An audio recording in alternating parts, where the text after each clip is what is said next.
નમસ્તે ખેડૂત મિત્રો, હું કમાણી કૌશિક ક્રોપનોસિસ કંપનીમાંથી. તો આજે આપણે પ્રગતિશીલ ખેડૂતને મળવા આવ્યા છીએ.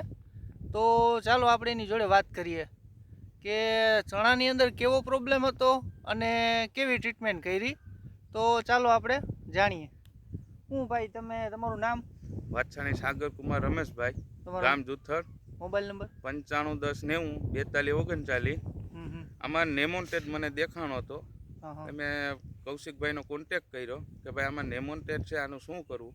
એને મને આ દવા આપી કે આ બેક્ટેરિયા આવે અને તમારે પાઈ દેવાના અને 10 દીની અંદર નેમોન્ટેડ છે ને ઓછો થઈ જાય કે વય જ જાય. ને મારા ખેતરની અંદર મસ્ત ગ્રીનરી આવી ગઈ.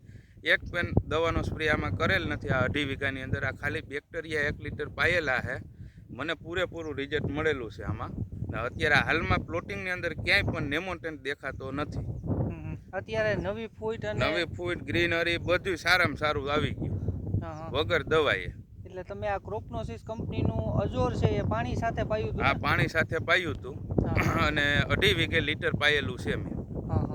ઓકે. તો અત્યારે જે તમને નિમેટોડ જે પેલા અસર દેખાતી હતી કે ભાઈ ચણાની વધ નહોતી થતી, ઊભા રહી ગયા હતા અને નીચે નિમેટોડ તાજા પ્રમાણમાં પીળા પડી ગયા હતા અને આમ છોડવો જ ગમતો જ નહોતો. બેક્ટેરિયા પાયા પછી 8 દીમાં મને એવું લાગ્યું કે નહીં રિઝલ્ટ આવ્યું, પણ 10 દી થયા તા તો જોયું કે આ રિઝલ્ટ તો સુપર આવી ગયું. ઓકે. તો હવે આપણે આગળ ખેડૂતને કહીએ કે ભાઈ નિમેટોડને હિસાબે જો ચણા રોકાતા હોય કે કોઈ પણ પાક રોકાતો હોય તો એના માટે એમાં આ અજૂર કરીને આ દવા આવે એ ક્રોપનો સાયન્સની એ પાવાથી 100% રિઝલ્ટ મળશે. ઓકે, સારું.